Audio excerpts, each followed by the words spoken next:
ಜಾಣೆ ನಮಸ್ಕಾರ. ಚೇತನ್ ಅವರೇ ಎಲ್ಲಿದ್ದೀರಾ ಬೇಗ ಬನ್ನಿ. ಚೇತನ್ ಅಂದರೆ ಅರ್ಥ ಆಗಲ್ಲಲ್ವಾ?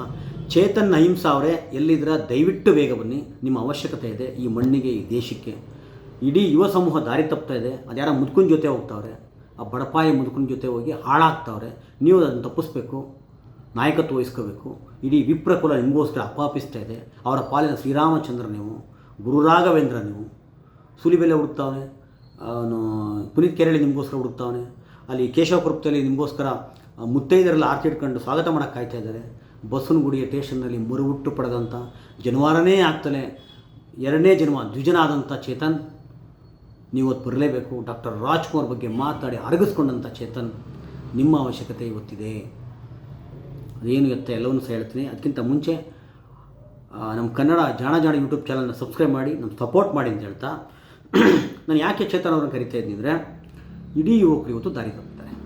ನಿಮ್ಗೆ ಗೊತ್ತು, ಈ ಮೀಡಿಯಾಗಳನ್ನ ಬಳಸ್ಕೊಂಡು, ಇವರಂತಾನೇ ಬಳಸ್ಕೊಂಡು ಯುವಕರನ್ನೆಲ್ಲ ದಾರಿ ತಪ್ಪಿಸಿದ್ದು. ಯಾರು ಇವತ್ತು ಮೋದಿ ಸರ್ಕಾರದ ವಿರುದ್ಧ, ಬಿ ಜೆ ಪಿ ವಿರುದ್ಧ ದೊಡ್ಡ ಮಟ್ಟ ತಿರುಗಿ ಬಿದ್ದಿದ್ದಾರೆ, ಬೀದಿಗಿಳಿದ್ದಾರೆ, ಯಾರು ಎಷ್ಟೇ ಹೊಡಿಲಿ ಮತ್ತೊಂದು ಮಾಡಲಿ ಕೇರೆ ಮಾಡದೆ ನಿಂತಿದ್ದಾರಲ್ಲ, ಇವ್ರನ್ನೆಲ್ಲ ಒಂದು ಕಾಲ ದಾರಿ ತಪ್ಪಿಸಿದವರು ಓಟ್ ಹಾಕ್ಸ್ಕೊಂಡ್ರೆ ಯಾರು? ಬಿ ಜೆ ಪಿಯವರು. ಯಾರ ಮುಖಾಂತರ?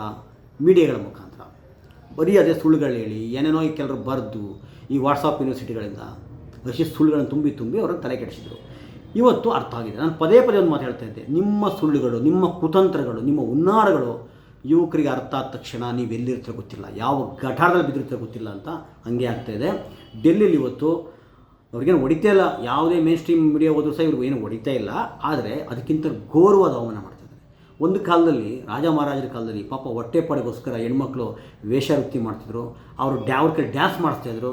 ಆವಾಗ ಈ ರಾಜ ಎಂಥದ್ದು ಹೇಳ್ತಾರೆ, ದುಡ್ಡನ್ನ ಹೆಚ್ಚೋದು, ಅವಾಗ ಏನು ಹೇಳ್ತೀರ ಅದಕ್ಕೆ ಬೇರೆ ಥರ ಹೇಳ್ತಾಯಿದ್ರು.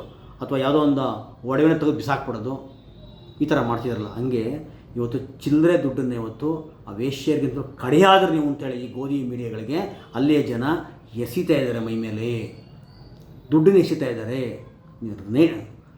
ಹೋಗಿಂತ ಹುಗಿದು ಓಡಿಸ್ತಾವ್ರೆ. ಯಾಕೆಂದರೆ ಸತ್ಯ ಅರ್ಥ ಆಯಿತು. ಇವರೆಲ್ಲ ಸೇರಿ ಹುಡುಗರ ಮುಂಪೂದಿ ಇರುತ್ತವ್ರೆ. ಸತ್ಯ ಅರ್ಥ ಆಗಿದೆ.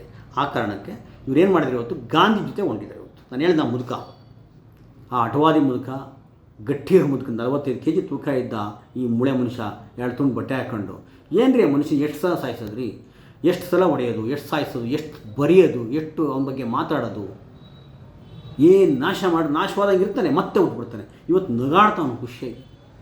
20 ದಿನ ಅಲ್ಲಿ ಉಪವಾಸ ಮಾಡಿದ್ರಲ್ಲ, ಯಾವ ಮಾರ್ಗ ಮಾಡಿದರು? ಅದು ಸತ್ಯಾಗ್ರಹ ತಾನೆ, ಉಪವಾಸ ಸತ್ಯಾಗ್ರಹ ಮಾಡಿದ್ರಲ್ಲ, ಅದು ಗಾಂಧಿ ಮಾರ್ಗ ಅಲ್ವಾ? ಗಾಂಧಿ ಬರೋಕ್ಕಿಂತ ಮುಂಚೆ ಜಗತ್ತಲ್ಲಿ ಸತ್ಯಾಗ್ರಹ ನಡೆದಿಲ್ಲ ಅಂತಾರೆ. ಉಪವಾಸ ಸತ್ಯಾಗ್ರಹ ನಡೆದಿದೆ. ಆದರೆ ಅದಕ್ಕೊಂದು ವಿಶ್ವ ವ್ಯಾಪ್ತಿಯನ್ನು ತಂದುಕೊಟ್ಟನು, ಘನತೆಯನ್ನು ತಂದುಕೊಟ್ಟವನು. ಈ ಉಪವಾಸದಿಂದನೇ ಸ್ವತಂತ್ರ ಪಡಿಬೋದು, ಎಂಥನ್ನು ಕೊಟ್ಟು ಕೋಟೆ ಕೊತ್ತಲಗಳನ್ನು, ರಾಜ ಮಹಾರಾಜಗಳನ್ನು ಕೊಟ್ಟು ಕೆಡಬೋದನ್ನು ತೋರಿಸ್ಕೊಟ್ಟವನು ಗಾಂಧಿ. ಆತ ಜೀವಮಾನದಲ್ಲಿ ಪ್ರಮುಖವಾದ 15 ಸಲ ಉಪವಾಸ ಮಾಡಿದ್ದ. ಇವತ್ತು ಮತ್ತೆ ಉಟ್ಕೊಳ್ತಾನೆ. ಇವತ್ತು ಅದಕ್ಕೆ ಗರಿಕೆ ಥರ ರೀ. ಗರಿಕೆ ಗೊತ್ತಲ್ಲ ನಿಮಗೆ, ಬೇಸಿಗೆ ಕಾಲದಲ್ಲಿ ಒಣಗೋಗಿರುತ್ತದು, ಕೇಳೋದು ದಿಕ್ಕಿರಲ್ಲ. ಈಗ ಒಂದು ಕೈಲಿ ಎಡಗಲ್ ಕಿತ್ತಾಕ್ಬಿಡ್ತೀರ, ಮಳೆ ಬಿದ್ದ ತಕ್ಷಣ ಎಲ್ಲಿರುತ್ತೋ ಗೊತ್ತಿಲ್ಲ, ಮತ್ತೆ ಇದು ಬಿಡುತ್ತೆ, ನಡೆಸ್ತಾ ಇರುತ್ತೆ, ಅದು ಹಾಳು ಬೇರ್ಬಿಟ್ಟಿರುತ್ತೆ. ಅದು ನೋಡೋಕೆ ಸಿಂಪಲಾಗಿ ಕಾಣುತ್ತೆ. ಈ ತಾತನೂ ಅಷ್ಟೇ 45 kg ಇದ್ದ, ಭಾಳ ಸರಳವಾಗಿದ್ದ. ಆದರೆ ಆಯಾ ಕಾಲಕ್ಕೆ ಮತ್ತೆ ಮರುಗುಟ್ಟು ಪಡಿತಾನೆ. ನೋಡಿ, ಈ ದೇಶದಲ್ಲಿ ಇವತ್ತು ಭಾಷಾವರ ಪ್ರಾಂತ್ಯ ಆಗಿದ್ದು ಗಾಂಧಿ ಉಪವಾಸದಿಂದನೇ. ಪಟ್ಟಿ ಶ್ರೀರಾಮುಲು ಉಪವಾಸ ಮಾಡಿ ಸತ್ತೋದ್ರು. ಅದಾದಮೇಲೆ ಆಂಧ್ರ 2 ಹಾಕು ಸಹ ಮತ್ತೆ ಚಂದ್ರಶೇಖರ ರಾವ್ ಮತ್ತು ಉಪವಾಸ ಕೂತ್ಕೊಂಡು 2 ಮಾಡಿಕೊಂಡ್ರು. ಅಲ್ಲಿ ನರ್ಮದಾ ಹೋರಾಟದಲ್ಲಿ ಉಪವಾಸ ಆಯಿತು. ಇರೋಮ್ ಶರ್ಮಿಳ 16 ವರ್ಷ ಮಾಡಿದರು. ಅದೇಪ್ಪ, ಮಣಿಪುರದಲ್ಲಿ ಹೆಣ್ಮಕ್ಳು ಬಟ್ಟೆ ಬಿಚ್ಚಾಕ್ಬಿಟ್ರು, ಮೋದಿ ಮಾತಾಡಲಿಲ್ವಲ್ಲ. ಅದೆಷ್ಟು ಅಷ್ಟೇ. ಈ ಮೊನ್ನೆ 2013 ಸಿದ್ದರಾಮಯ್ಯ ಸರ್ಕಾರದಲ್ಲಿ ಅನಿಸುತ್ತೆ, ಕೇಂದ್ರ ಸರ್ಕಾರದವರು 14-15-16 ಅನಿಸುತ್ತೆ. ಅವಾಗ ಕಾವೇರಿ ವಿಚಾರ ದೇವೇಗೌಡರು ಉಪವಾಸ ಕೂತ್ಕೊತಿದ್ರು, ಎದುರ್ಕೊಂಡಕ್ಕೆ ಮೋದಿ ಎಡ್ಡಿನ ಬಿದ್ದು ಅಂತ ಓಡಿ ಬಂದರು. ಇಂಥ ಸಿಕ್ಕಾಪಟ್ಟೆ ಹೇಳ್ಬೋದು, ನಿಮಗೆಲ್ಲ ಗೊತ್ತಿರುತ್ತೆ. ಆತ ಮತ್ತೆ ಮರುಹುಟ್ಟು ಪಡಿತಾವನೆ. ಅಷ್ಟೇ ಅಲ್ಲ, ಅಲ್ಲಿ ಹುಡುಗರಿದಾರಲ್ಲ, ನೋಡಿದ್ರಲ್ಲ, ದನಕ್ಕೆ ಪಡೆದಂಗೆ ಬಡಿತಾವ್ರಿ ಪೊಲೀಸರು. ರಾಕ್ಷಸ ಥರ ಪೊಲೀಸರು ಹೊಡಿತಾವ್ರೆ. ಸುತ್ತ ತುಂಬಿಕೊಂಡು ಒಬ್ಬ ಹುಡುಗನೋ ಅದು ಹುಡುಗಿಗೋ ಹೆಂಗೆ ಹೊಡಿತಾವ್ರೆ. ಅವ್ರು ಎದ್ಕೊಂಡು ಓಡೋಗಿಲ್ಲ ರೀ.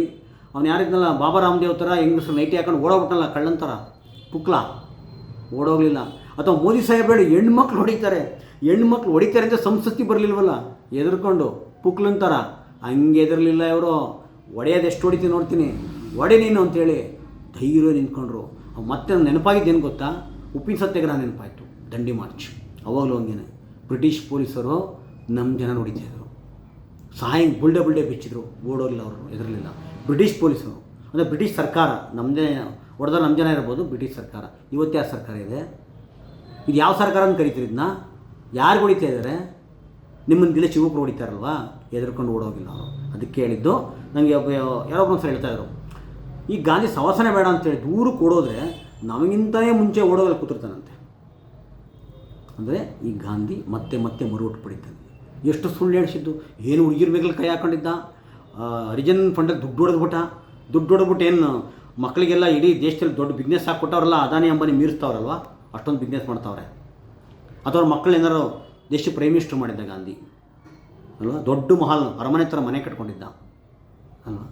ಬರ್ಸಿದ್ರು, ಅವನು ಯಾವನ ಮೈಸೂರು ಮಾವಿನ ತರಡ ಏನು ಅವ್ನು ತರ್ಡ್ ಕೊಡ್ತಾ ಇತ್ತು, ಗಾಂಧಿ ಅಳ್ಳಾಡಲಿಲ್ಲ. ಬರ್ದ ಹೇಳಿದ್ರು ತರ್ಡ್ ಕೊಡ್ತಾ ಇತ್ತು ಒಂದು, ಗಾಂಧಿ ಅಳ್ಳಾಡಲಿಲ್ಲ, ಜಗ್ಲಿಲ್ಲ ಈ ತಾತ. ಹಂಗಾಗಿ ಚೇತನ್ ಬರ್ಬೇಕು ಇವಾಗ. ಇಡೀ ವಿಪ್ರ ಸಮೂಹ ಚೇತನ್ಗೋಸ್ಕರ ಕಾಯ್ತಾ ಇದೆ. ನಾವು ಇಷ್ಟೆಲ್ಲ ಮಾಡಿದ್ರು, ಏನೇ ಮಾಡಿದ್ರು ಈ ತಾತನ ಹೊಡೆಯೋಕ್ಕಾಗ್ತಾ ಇಲ್ವಲ್ಲ, ಇವ್ನು ಮತ್ತೆ ಹುಡ್ತಾವನಲ್ಲ ಈ ತಾತ, ಇವ್ನು ಹೊಡೆಯೋಕ್ಕೆ ಚೇತನೇ ಸರಿ. ಚೇತನಿಗೆ ಗಾಂಧಿ ಕಂಡ್ರಾಗಲ್ಲ, ನೆಹರು ಕಂಡ್ರಾಗಲ್ಲ, ಕಾಂಗ್ರೆಸ್ ಕಂಡ್ರಾಗಲ್ಲ. ಒಟ್ಟಾರೆ ಪ್ರಸ್ತುತ ವಿಚಾರಗಳು ಯಾವತ್ತೂ ಚೇತನ್. ಪ್ರಸ್ತುತ ಅಂದರೆ ಈ ಪದಗಳ ಚೇತನ್ಗೆ ಅರ್ಥ ಆಗುತ್ತೇನೋ ಗೊತ್ತಿಲ್ಲ. ಈ ಕಾಲಘಟ್ಟ ಇವತ್ತು ಏನಿದೆಯಲ್ಲ, ನೀಟು ಮತ್ತು ರಾಮ ದೇವಸ್ಥಾನ ದುಡ್ಡು ಹೊಡೆದ್ರು ಮತ್ತು ಬೇರೆ ಇದೆಯಲ್ಲ, ಇದು ಯಾವತ್ತೂ ಚೇತನ್ ಮಾತಾಡಲ್ಲ, ಬರೀ ಗತವನ್ನೇ. ಗತ ಅಂದರೆ ಗೊತ್ತಲ್ಲ ಚೇತನ್, ಯಾವುದೋ ಪುರಾಣದ ರಾಮನಿಗೆ ಹಿಂಗೆ ಯಾರೋ ಅನ್ಯಾಯ ಮಾಡಿಬಿಟ್ರು, ಕೃಷ್ಣಂಗೆ ಏನೋ ಮಾಡಿಬಿಟ್ರು, ಶಿವಾಜಿ ಹಿಂಗೆ ಮಾಡಿಬಿಟ್ಟ, ನೆಹರು ಹಿಂಗೆ ಮಾಡಿದ್ರು, ಟಿಪ್ಪು ಸುಲ್ತಾನ್ ಹಂಗೆ ಮಾಡ್ದ ಮತಾಂತರ, ಮಣ್ಣು ಮಸಿ ಎಲ್ಲ ಆಗಿನ ಕಾಲದ ಅವ್ರು ಮಾತಾಡೋದು. ನೀವು ಹಂಗೇನೆ. ಈ ಕಾಂಗ್ರೆಸ್ಸು, ಈ ಜಗದೀಶ್ ಅವರೇ ನಂಗೆ ಚೆನ್ನಾಗಿ ಪರಿಚಯ ಚೇತನ್, ಈ ಗಾಂಧಿಯಿಂದ ಏನೂ ಪ್ರಯೋಜನ ಇಲ್ಲ, ಏನೂ ಆಗಲ್ಲ ಅಂತ ಎಲ್ಲ ಆಗ್ತಿರೋದು ಗಾಂಧಿ ಮಾರ್ಗದಲ್ಲಿ ಸಕ್ಸಸ್ ಆಗ್ತಾ ಇರೋದು. ವೇಸ್ಟು. ಈ ನೆಹರು ಸರಿಯಿಲ್ಲ, ಈ ಕಾಂಗ್ರೆಸ್ಸು ಸರಿಯಿಲ್ಲ, ಪದೇ ಮಾತಾಡ್ತೀರಾ. ನಿಮಗೋಸ್ಕರ ಕಾಂಗ್ರೆಸ್ಸರು ಬಂದರೆ ಬನ್ನಿ, ನಿಮ್ಗೆ ಖುಷಿಯಾಗಲಿ ಅಂತ ಹೋರಾಟ ಮಾಡೋಕ್ಕೆ ಬಂದು ಮಾತಾಡಿ. ಇವತ್ತು ನಿಮ್ಮ ತಂದೆನೂ ಮಾತಾಡೋಕ್ಕಾಗಲ್ಲ ಗಾಂಧಿ ಕಾಲದಲ್ಲಿ, ಬಹುಶಃ ನೀವು ಹುಟ್ಟಿದ್ರೇನೋ ಗೊತ್ತಿಲ್ಲ ಅವಾಗ.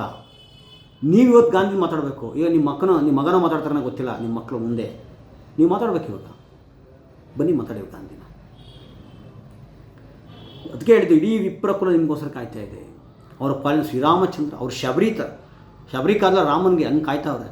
ನೀವೇ ಅವ್ರ ಪಾಲಿನ ರಾಮ, ನೀವೇ ಅವ್ರ ಪಾಲಿನ ಗುರುರಾಘವೇಂದ್ರ. ಬೆಳೆದು ನಿನ್ನ ಪಾದ ಅಂತ ಇಟ್ಕೊಂಡವ್ರು ನಿಮ್ಮನ್ನು. ಕೇಶವ ಕೃಪ್ತಲ್ಲಿ ನಿಮಗೆ ಮುತ್ತೈದರೆಲ್ಲ ಆರತಿ ಇಟ್ಕೊಂಡವ್ರೆ, ಮುತ್ತೈದರ ಆರತಿ ಕಾಯಕ್ಕೆ ನಿಮಗೋಸ್ಕರ ವೆಯ್ಟ್ ಮಾಡ್ತಾವ್ರೆ. ಬರಲಿ ಚೇತನ್, ಸ್ವಾಗತ ಮಾಡಲಿಕ್ಕೆ. ನಿಮ್ಗೆ ಹೆಂಗೂ ಕನ್ನಡ ಬರಲ್ಲ, ಓದೋಕ್ಕೆ ಬರೆಯೋಕ್ಕೆ ಬರಲ್ಲ. ಅವ್ರು ನೀಟಾಗಿ ನಿಮ್ಗೆ ಯಾವ ಭಾಷೆಯಲ್ಲಿ ಬೇಕಲ್ಲಿ ಇಂಗ್ಲೀಷಲ್ಲಿ ಹೇಳ್ಕೊಡ್ತಾರೆ, ಬರ್ಕೊಡ್ತಾರೆ. ಅದು ಬಂದು ಓದಿ ಸಾಕು. ನೋಡಿ ಎತ್ನಾಳು ಹೆಂಗೆ ರೆಡಿ ಮಾಡ್ತಾಯಿದ್ರು. ನೀವು ಅವನಂಗೆ ನಿಮಗೂ ನಾಮ ಇಕ್ತಾರಲ್ಲಿ. ಅವ್ನು ಮೂಗಿಂದ ಒಳ್ಳೆ ತಿಕ್ಕದು ಗೊಳ್ಳೆಯವ್ರಿಗೆ ಇಟ್ಕೋತಾರಲ್ಲ, ಆ ಥರ ನಿಮಗೂ ಇಟ್ಕೊಂಡು ಬನ್ನಿ ರೆಡಿಯಾಗಿ. ಆ ಥರಗಳನ್ನು ತಗೊಂಡು ಎಲ್ಲ ಬನ್ನಿ. ಏಕೆಂದರೆ ಬಸವನಗುಡಿಯಲ್ಲಿ ಮುರುಗುಟ್ಟು ಪಡೆದ್ರಲ್ವ ಚೇತನ್ ನೀವು. ಬಸವನಗುಡಿ ಸ್ಟೇಷನ್ಗೆ ಹೋಗೋಕ್ಕಿಂತ ಮುಂಚೆ ಚೇತನ್ ಹೆಂಗಿದ್ರು, ಏನು ಮಾತಾಡ್ತಾಯಿದ್ರು? ಆಧ್ಯಾತ್ಮ ಭಯೋತ್ಪಾದಕರು ಯಾರನ್ನು ಕರೆದಿದ್ರು ಚೇತನ್? ಇವತ್ತು ನೀವು ಯಾರ ಜೊತೆ ಇದ್ದೀರಾ? ಯಾರ ಬಗ್ಗೆ ಮಾತಾಡ್ತಾಯಿದ್ದೀರಾ ನೀವು ಅಲ್ವಾ? ಅಲ್ಲಿ ಯಾವ ಮಂತ್ರ ಹಾಕಿದ್ರು ನಿಮಗೆ? ಮರುಹುಟ್ಟು ಪಡೆದ್ರಾ? ಗೊತ್ತಲ್ಲ, ಬ್ರಾಹ್ಮಣರಲ್ಲಿ ಹೆಂಗಿದೆ, ಹುಟ್ಟಿದ ಮಗು ಜನವಾರ ಹಾಕಿ ಮತ್ತೊಂದು ಸಲ ಅವನ್ನ ಶುದ್ಧಿ ಮಾಡೋದು, ಗಲೀಜಾಗಿದ್ದಾನೆ ಕೊಳಕಾಗಿದ್ದಾನೆ ಶುದ್ಧಿ ಮಾಡೋದು, ಮರುಹುಟ್ಟು ಪಡಿಸೋದು ಅವನು ಹುಟ್ಟು ಸರಿಯಿಲ್ಲ ಅಂತ, ಹೆಂಗೆ ಯೋನಿನ ಹುಟ್ಬಿಟ್ಟವ್ರೆ ಅಂತ. ನಿಮ್ಮನ್ನು ಶುದ್ಧಿ ಮಾಡಿದ್ರಾ? ಯಾವ ಮಂತ್ರ ಹಾಕಿದ್ರು? ಯಾವ ದಂಡದಿಂದ ಶುದ್ಧಿ ಮಾಡಿದ್ರು ನಿಮಗೆ? ಯಾವ ದಂಡ ಎಲ್ಲಿಟ್ಟಿದ್ರು ಅದನ್ನ ಗೊತ್ತಿಲ್ಲ ನನಗೆ. ಹಾಗಾಗಿ ಇಡೀ ವಿಪ್ರಕುಲ ನಿಮ್ಮನ್ನು ಕಾಯ್ತಾ ಇದೆ. ನೀವು ಮಾತ್ರ ಕಾಪಾಡೋಕ್ಕೆ ಸಾಧ್ಯ ಇದನ್ನ. ಇದ್ರ ನಡುವೆ ಮರ್ತೋಗುತ್ತೆ ಒಂದು ಹೇಳ್ಬಿಡ್ತೀನಿ. ಧರ್ಮೇಂದ್ರ ಪ್ರಧಾನ್ ಮಗಳು ಓದ್ತಾ ಇರೋದು ಇಲ್ಲಿ ಗೊತ್ತಾ ಸರ್?